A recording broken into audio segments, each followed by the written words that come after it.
Hey friends, as you probably have already guessed, I'm not from your generation. I'm a baby boomer, so I was born between 1946 and 1964, 78 million of us. And to that point in time, we were the largest generation in the history of our country. And everyone was talking about us.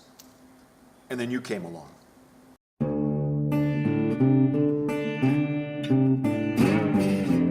41% of these millennials with a Christian background who have dropped out of church say they're not looking for a hipper version of Christianity. They're actually looking for a more traditional faith. Because so many of them look at their faith differently. They're probably more tolerant in certain areas than we are. Some of that might be healthy, but a lot of it's not healthy. If you ask millennials what comes to mind when they think of Christianity, when they think of the church, they will tell you it's anti-gay. Are we just not listening? Anti-doubt. Millennials don't like words like never. Anti-woman. It doesn't mean they're narcissists. We all know what the church is against, and we really don't care what the church is for when you have that much baggage. What is this generation looking for? It's the wrong question to ask, because how is it that there's someone in your church who's 25, and at 25 now you're asking them to be part of your church?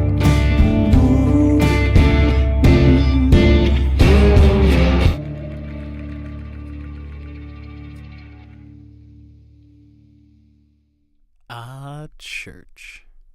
Some would say it's as American as apple pie, and I guess in a way it is. I mean, you go to the Bible Belt and there's literally a church on every corner. A report by the Pew Research Center in 2015 showed that 70% of Americans aligned themselves with some form of Christianity. Almost 6% identified with a non-Christian faith, and 22% of Americans counted themselves as unaffiliated with any particular faith. Now, the same poll was done by Pew in 2007, and that one showed that 78% of Americans said they were Christian. Enter the millennial.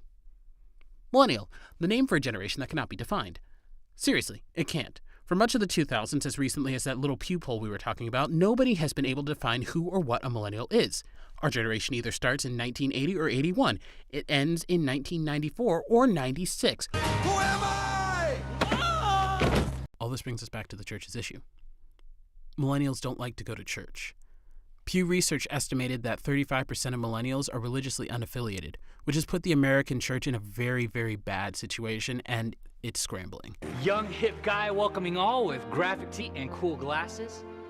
I welcome everybody with arms wide open, revealing my tattoo so you know I have a past. Quirky transition to band. Invite everyone to stand.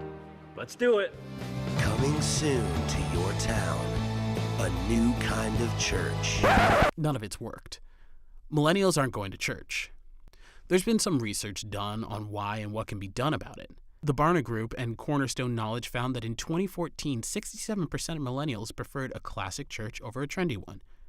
They preferred a sanctuary over an auditorium, and they preferred a quiet service over a loud one. So why are churches doing the opposite? Blogger and author Rachel Held Evans said that to get millennials back, churches have to stop trying to make church cool. It's not about making the church more hip. It's not about adding coffee shops in the lobby and fog machines on the stage. It's not about pastors who wear skinny jeans and wear Christian t-shirts ironically and use the word disrupt a lot.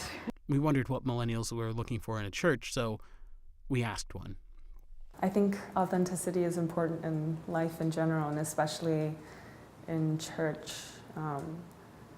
Because I think that's kind of what the church is supposed to be, where people come together and they don't have to hide who they are, but they can just be who themselves and be the broken people that we are, and we're all trying to support each other and encourage each other and just love and accept everyone for who they are. We want to be heard and genuinely listened to. We don't care what kind of coffee you use, where you hold your service. We just want to be a part of your community. Fellowship means community. Fellowship is important because that's kind of what church actually is. It's not a building or, the coolest band. It's a group of people who believe in God, who follow Jesus, and they form a community together, a family. We need to do better at creating a safe environment so that folks don't feel like they have to leave the church to ask their toughest questions about faith. No church is going to be perfect, no human-led institution is ever going to be perfect. But I think there are so many churches out here, and I think with the surplus of choices, it's difficult for millennials like me to choose one, because it's oh, there might be a better one out there. The sad thing is, there's really no answer to this issue. Churches are quickly losing this generation, and the state of the American church rides on getting millennials back through the doors.